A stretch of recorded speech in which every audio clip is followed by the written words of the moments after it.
নমস্কার, এনকেটিভি বাংলা ডিজিটালে আপনাদের সঙ্গে রয়েছে আমি কুন্তল। নতুন ভোটার কার্ড বানাতে চান? বাধ্যতামূলক বাবা মায়ের এসআইআর তথ্য তা যদি না থাকে তাহলে নতুন ভোটার হিসাবে ভোটার তালিকায় নাম উঠবে কিনা তা নিয়ে সংশয় দেখা দিয়েছে। অনলাইনে আবেদনের ক্ষেত্রে এই নিয়ম বাধ্যতামূলক করেছে নির্বাচন কমিশন। প্রথমবার ভোটার তালিকায় নাম তোলার জন্য ফর্ম ৬ জমা দিতে হয়। নতুন করে নাম তোলা বা কোনো কারণে বাদ যাওয়ার পরে ফের আবেদন করতে গেলেও ফর্ম ৬ জমা দেওয়া বাধ্যতামূলক। এই ফর্মেই একটি নতুন বিভাগ যোগ করা হয়েছে ইসিআই নেট নামে কমিশনের পোর্টালে, যেখানে অনলাইনে ফর্ম ৬ পূরণ করা যাবে। যদিও নতুন এই নিয়ম নিয়ে এখনো পর্যন্ত কোনো বিজ্ঞপ্তি প্রকাশ হয়নি সরকারিভাবে। নির্বাচন কমিশনের আধিকারিকদের দাবি, অনলাইনে ফর্ম ৬ জমা দেওয়ার সময় এই বিভাগ পূরণ করতেই হবে, ফাঁকা রাখা যাবে না। বর্তমানে ফর্ম ৬-এ আবেদনকারীকে পরিবারের সদস্যদের নাম এবং তাদের এপিক নম্বর দিতে হয়, যেটা ভোটার কার্ডে থাকে। ইসিআই নেট পোর্টালে ফর্ম ৬ এখন থেকে বাবা মায়ের নাম আগের এসআইআরের ভোটার তালিকায় ছিল কিনা সেটাও জানাতে হবে। আবেদনকারীর নিজের নাম আগের এসআইআরের ভোটার তালিকায় ছিল কিনা জানাতে হবে। দেখাতে হবে বাবা মা বা দাদু ঠাকুমার নাম আগের এসআইআর তালিকায় রয়েছে।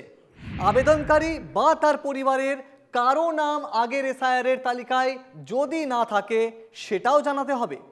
এবার জটিলতা হলো, যদি অভিভাবকদের নাম ভোটার তালিকায় না থাকে তাহলে 18 বছর বয়সীরা সদ্য ভোটার তালিকায় যাদের নাম উঠবে তারা কি নাম তুলতে পারবেন না? তাহলে কি করবেন তারা? তাদের ভবিষ্যৎ কি? কারণ নির্বাচন কমিশনের শর্ত অনুযায়ী যে নথি লাগবে তার অনেক ভোটারদেরই না থাকায় তারা এসআইআর প্রক্রিয়ায় বাতিল হয়েছেন। ফলে 2026-এর বিধানসভা নির্বাচনে পশ্চিমবঙ্গে ভোট দিতে পারেননি বহু মানুষ। এবার ফ্যাসাদে পড়েছেন তাদের সন্তানরাও। তবে কি ধরেই নেওয়া হবে যাদের মা বাবা এসআইআর জটিলতায় ফেঁসে গেছেন তাদের সন্তানদের পশ্চিমবঙ্গের ভোটার তালিকায় নাম আর উঠবে না? নাকি তাদের জন্য বিকল্প কিছু ভাববে কমিশন? 1950 সালের জনপ্রতিনিধিত্ব আইনের ধারা 28, এই ধারায় কি বলা হয়েছে?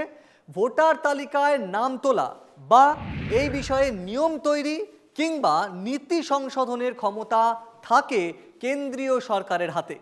আরও বলা হয়েছে, নির্বাচন কমিশনের সঙ্গে পরামর্শ করে কেন্দ্রীয় সরকার সরকারি গেজেট বিজ্ঞপ্তির মাধ্যমে এই আইন কার্যকর করার জন্য প্রয়োজনীয় নিয়ম প্রণয়ন করতে পারে। কিন্তু কমিশনের শীর্ষ আধিকারিকদের একাংশের বক্তব্য, ফর্ম ৬ কোনো পরিবর্তন আনতে হলে অন্তত আইন মন্ত্রকের সংশোধনী এবং সরকারি বিজ্ঞপ্তি প্রয়োজন। নির্বাচন কমিশন একতরফাভাবে এই ফর্ম পরিবর্তন করতে পারে না। এমনকি নির্বাচন কমিশন নিজের থেকে এই ফর্মে একটা কমা পর্যন্ত যোগ করতে পারবে না। এবার আসছি, যারা আগের এসআইআর প্রক্রিয়ায় বাদ পড়েছেন, আবার ভোটার তালিকায় নাম তুলতে চান, তারা কি করবেন? তাদের জন্য সংশ্লিষ্ট বিধানসভা কেন্দ্র, ভোট গ্রহণ কেন্দ্র অর্থাৎ পোলিং বুথ এবং ভোটার তালিকায় থাকা ক্রমিক নম্বর জানানো বাধ্যতামূলক। সেই তথ্য না থাকলে তৃতীয় বিকল্প বেছে নিতে পারবেন আবেদনকারীরা। এখনকার নিয়ম অনুযায়ী ফর্ম ৬-এ আবেদনকারীর সঙ্গে পরিবারের সদস্যদের নাম এবং তাদের এপিক নম্বর দেওয়া বাধ্যতামূলক করা হয়েছে। নতুন ব্যবস্থায় সেই তথ্যের পাশাপাশি আগের এসআইআরের ভোটার তালিকার সঙ্গেও যুক্ত করে যাচাই করা হবে। নতুন এই প্রক্রিয়া নিয়ে নির্বাচন কমিশনের কি দাবি? নির্বাচন কমিশনের থেকে দাবি করা হচ্ছে, বিহারে প্রথম এই ব্যবস্থা চালু হয়েছিল, পরে যেসব রাজ্য এবং কেন্দ্রশাসিত অঞ্চলে এসআইআর হয়েছে সেখানেও একই নিয়ম কার্যকর করা হয়েছে। এতে আবেদনকারীর পরিচয় যাচাই করা সহজ হবে বলে মনে করছে জাতীয় নির্বাচন কমিশনের কর্তারা। একই সঙ্গে আর অতিরিক্ত নথিও জমা দিতে হবে না বলেই জানানো হয়েছে। এবার আসি, ভারতের যে 10টি রাজ্য কেন্দ্রশাসিত অঞ্চলে ভোটার তালিকা রয়েছে তাতে বিশেষ নিবিড় সংশোধনে প্রায় 5,58,00,000-এরও বেশি নাম বাদ পড়েছে। এর মধ্যে কারা রয়েছেন? এর মধ্যে রয়েছেন মৃত, নিখোঁজ এবং অন্যত্র স্থানান্তরিত ভোটাররাও। পশ্চিমবঙ্গের এসআইআরে বহু নাম এখনো পর্যন্ত বিবেচনাধীন। 2026-এর বিধানসভা নির্বাচনে প্রায় 27 লক্ষ মানুষ ভোট দিতে পারেননি বলে অভিযোগ, কারণ তাদের নাম বাদ গেছে এসআইআর প্রক্রিয়ায়। এই 27 লক্ষের মধ্যে একাংশের আবেদন এখনও ট্রাইব্যুনালে ঝুলে রয়েছে। এবার আসছি পশ্চিমবঙ্গে ট্রাইব্যুনালের কাজের গতিবিধির দিকে। অভিযোগ হচ্ছে এই ট্রাইব্যুনালে আবেদনে নিষ্পত্তির কাজ অত্যন্ত ধীর গতিতে চলছে। দৈনিক মাত্র দিনে গড়ে 50 থেকে 60টা আবেদনের নিষ্পত্তি হচ্ছে, যার ফলে সাধারণ মানুষকে চরম ভোগান্তির শিকার হতে হচ্ছে। আর তথ্য বলছে গত 2 মাসে 30,000 আবেদনের নিষ্পত্তি হয়েছে ট্রাইব্যুনালে, অর্থাৎ মাত্র 1%।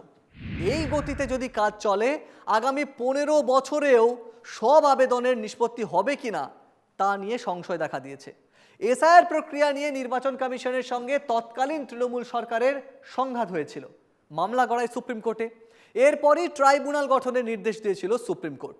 বলা হয়েছিল দুপক্ষের পারস্পরিক আস্থা নেই, অর্থাৎ পশ্চিমবঙ্গের তৎকালীন রাজ্য সরকার এবং নির্বাচন কমিশন একে অপরের উপরে আস্থা রাখতে পারছে না। তালিকায় নাম যুক্ত করা বা বাতিলের সিদ্ধান্ত নেবেন অবসরপ্রাপ্ত বিচারপতিরা, এমনটাই পর্যবেক্ষণ ছিল সুপ্রিম কোর্টের। মোট 20টি ট্রাইব্যুনাল গঠন করা হয়, সব কিছুই ঠিকঠাক চলছিল, কিন্তু বাদ সাধল ভোটের পরপর। ট্রাইব্যুনাল থেকে 2 জন অবসরপ্রাপ্ত বিচারপতি ইতিমধ্যেই সরে দাঁড়িয়েছেন। এখন 24 জেলার জন্য 18টি ট্রাইব্যুনালে প্রতিদিন গড়ে 50 থেকে 60টি আবেদনের নিষ্পত্তি হচ্ছে।